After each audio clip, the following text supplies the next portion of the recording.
Okay, so I'm Katie from the blog and podcast nowthatwe'reafamily.com, and today I'm going to show you probably one of the weirdest videos on freezer meal prep that you have seen. Elisha just helped me bring our entire freezer out here to our garage so I could show you guys real time how it looks like to make freezer meals in such a way that really conserves space and energy. If you don't have like a gigantic fridge outside in your garage or something, and you can't afford to stack giant casserole dishes in there that are all ready to go into the oven, this is super helpful if you're postpartum. That is why I did this specific meal prep, but I do love to use all these strategies if I'm just baking double and putting something into my fridge. And I really like to use the freezer as a way to get ahead and preserve food and have a way to pull out a fresh meal for our family and not have it feel like it's reheated or it's leftovers or something like that.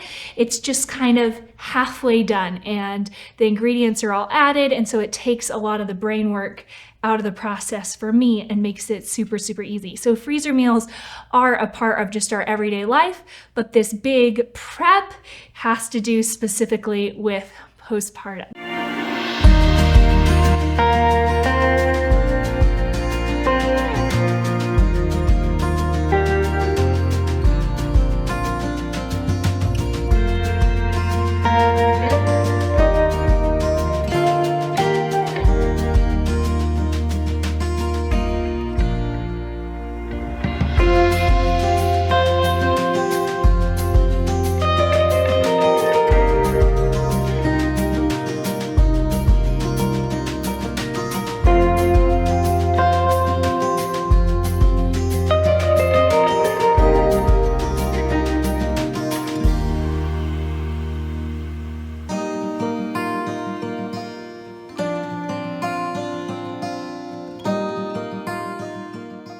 So my first tip for you is file, don't pile.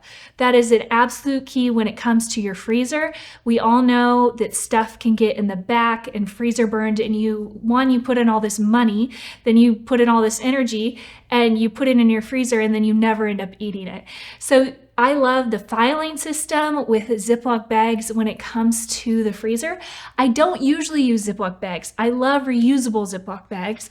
I say Ziploc, I know that's like a specific brand, but I do love using these durable. They're thicker, they don't freezer burn as easy, and they're awesome. But because we're doing this for postpartum, I don't know if I'm going to be cooking the meal.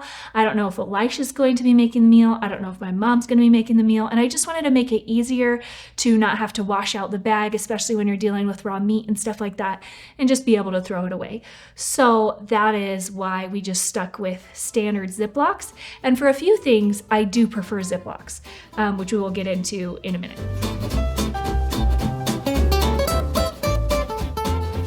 So anytime you're doing a really big freezer meal prep, this sounds obvious, but stick with tried and true favorites. I like to not find necessarily freezer specific meals, but kind of think, how can I make some of our family favorite meals freezer friendly? And that way I know that we already enjoy the meal. Before I started this whole process, I wrote a list of like my dream list of everything I would love to have in my freezer when we went into labor. And if you guys want that list, it will be up on the blog, so you guys can check down below and access that. And it will have all the recipes that I have made specifically, not all the recipes, it will have the list of all the meals that I've specifically made for this baby. If you want the recipes, they will be linked there as well. Most of them are on nowthatimamotherhealth.com.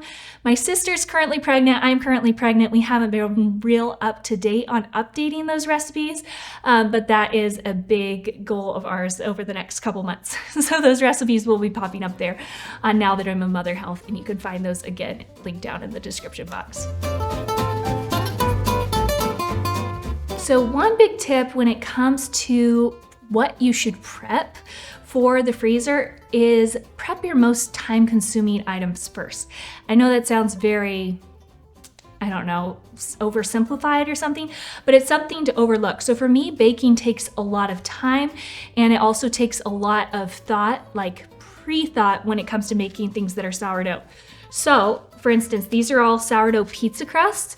Pizza crusts are awesome frozen, so you can prep these ahead of time, have them long ferment, and then all you have to do is pop them into the fridge, let them thaw overnight, and then roll them out in the final shape, and you have pizza dough. So pizzas are really easy to make, but I have to think ahead 2 days on this. So that's something that I'm going to be prepping ahead of time. Something else that I prepped ahead of time are hamburger buns, sourdough hamburger buns. So again, super easy to just buy a Costco pack of hamburger patties, plop those in your freezer. But if you're like our home and you deal with maybe some gluten allergies, or you just like to make your own stuff, again, I have to think ahead on something like this. That's not something I am going to be doing postpartum. This is also a great thing to do if you just make hamburger buns one day, which is what I did the other day, and I just did a double batch, actually did a triple batch. But you're able to store some in your fridge for later, and it makes a very quick and easy meal down the road, even though you've gone to that extra level of preparation. Okay, something else that we love to have as a side to meals are flaky biscuits. So I made a ton of flaky biscuits. I tripled this recipe. These you actually bake from frozen, which is awesome. You just pop them all on your tray, bake them, and they're still just as flaky and just as fluffy. So I have here labeled on the bag how long to bake them at. I have that reminder to bake from frozen, and they're each individually wrapped in saran wrap in a serving size for our family before I put them in the Ziploc bag. But that's really easy if someone brings a soup postpartum or something and we want to have a biscuit with it, or I'm just scrambling for a easy dinner and we just have salad and maybe some leftover meat on it or something. I can pop these in the oven and all of a sudden it makes leftovers feel like a meal. Hey everyone, I want to take a quick moment to tell you about our online music academy called votebergmusicacademy.com. Katie and I actually started this online music academy 7 years ago, and over that time we've been able to see thousands of students go through our courses and learn how to play the guitar, the mandolin, the fiddle, the piano, the ukulele, and bring music into their home. And we really curated these lessons so that you're able to learn with your child, or you're able to learn by yourself and then bring music into your home and play with your kiddos. We even have it so that you can, subscribe to one course and have 3 of your kids take the same course. So it's really cost effective and you're able to go at your own pace and bring music into your home. Go to votebergmusicacademy.com and check this out. Okay, listen up. This is where it gets really good. If you enter the coupon code YouTube at checkout, you will get 10% off each month's payment, because it's a subscription. It's a reoccurring payment. So if you put that code in, then it's 10% off each month. So that can really add up over time. So bring some music into your family's home. Go over to votebergmusicacademy.com. I'll link it below, and you guys put in that coupon code and go learn how to play some piano, guitar, fiddle, mandolin, ukulele, your choice.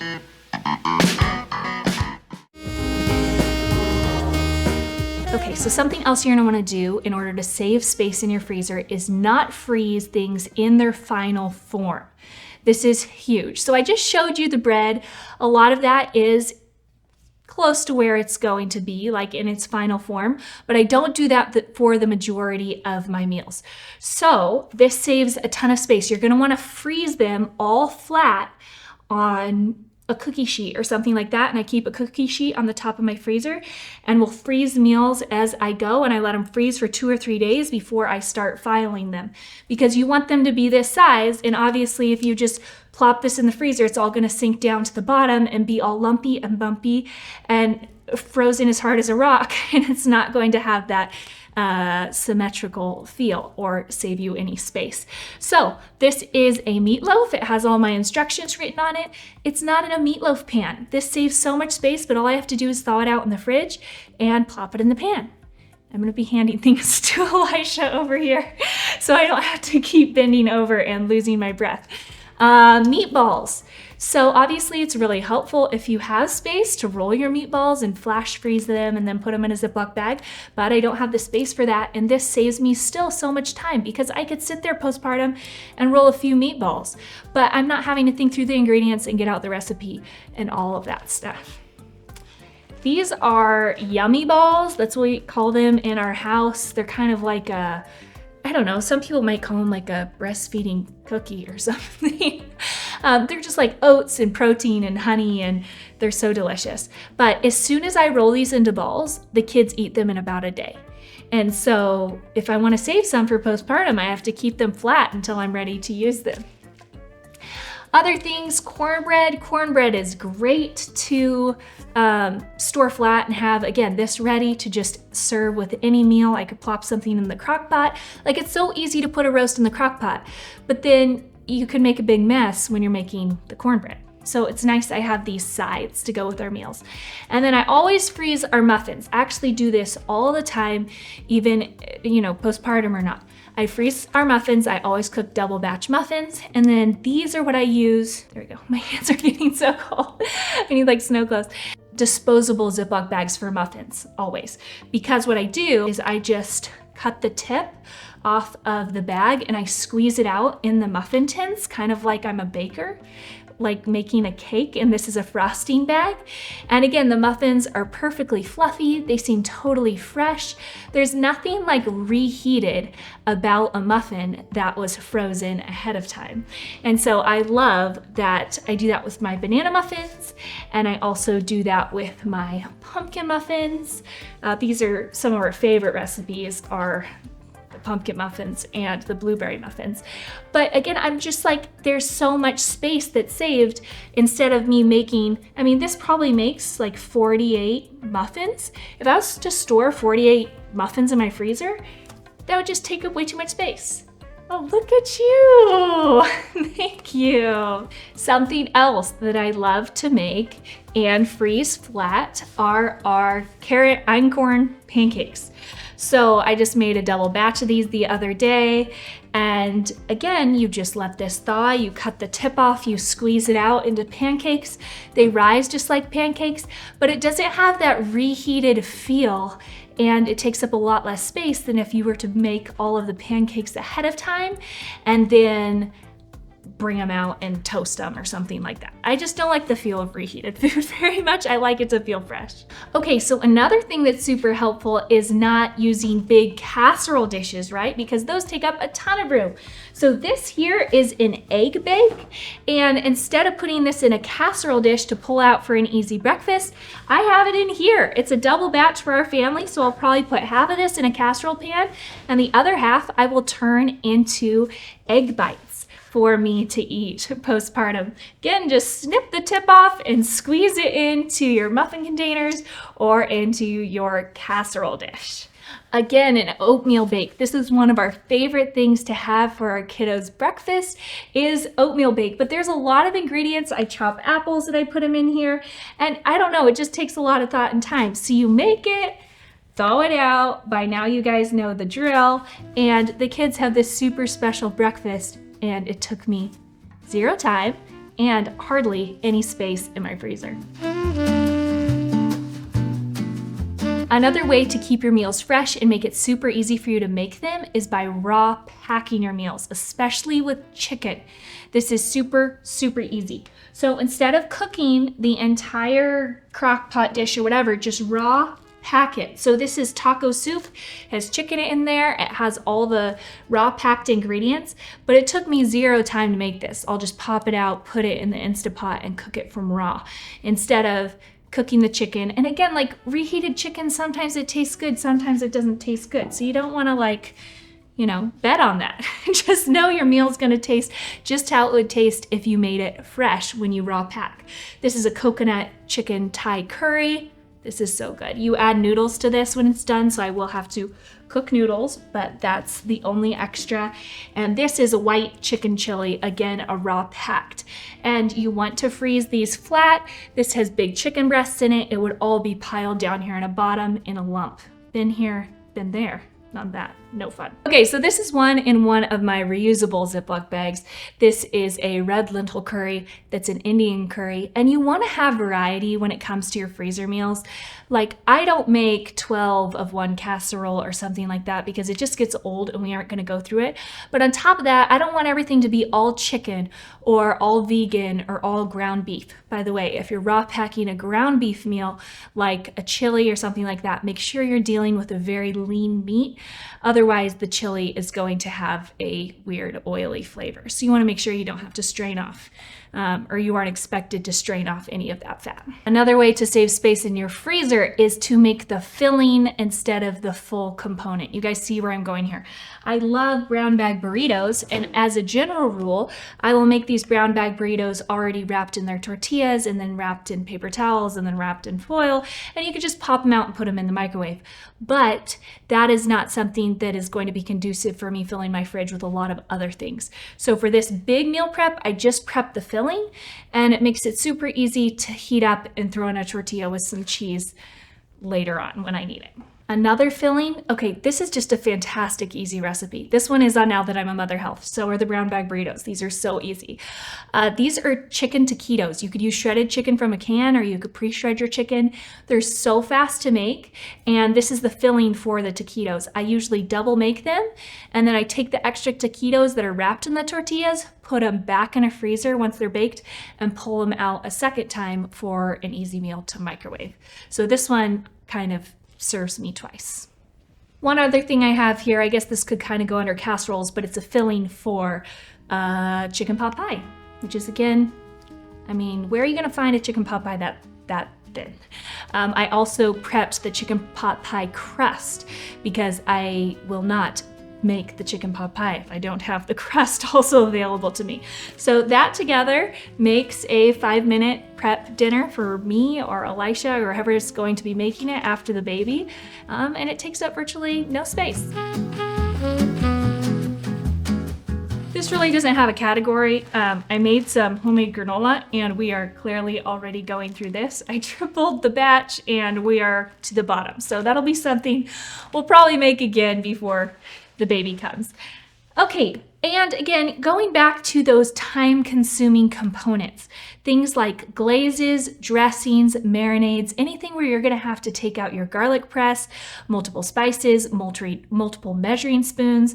Like a homemade dressing can sound very benign until you go and you realize, oh, I have to get out more ingredients for this than I had to get out for the main dish. So those are things I like to prep because they don't take a lot of space, but they can instantly enhance a meal. So for instance, we have these Greek chicken pitas that are incredible. So I have the Greek chicken marinade here. Look how thin that is. So the Greek chicken marinade, and then I didn't put the chicken in it because, as you will see in my freezer, I have a really good system for filing my raw meat in a way that works really well and is very space friendly. And so if I put the chicken in here, it would just be really bulky and hard to store. And sometimes if you store chicken or steak in marinades for too long, it makes the meat kind of like, I don't know what it is, but I don't like it. So I make my marinades with the meat out of them, and then just plop the raw meat and the frozen marinade, set it all on the counter, and let it all thaw out during the day. And it marinades as it thaws. So I prepped the Greek chicken marinade for that. I also prepped the tzatziki for the pitas because, again, this has a lot of different ingredients in it, and I have to mince like 20 garlic things, cloves.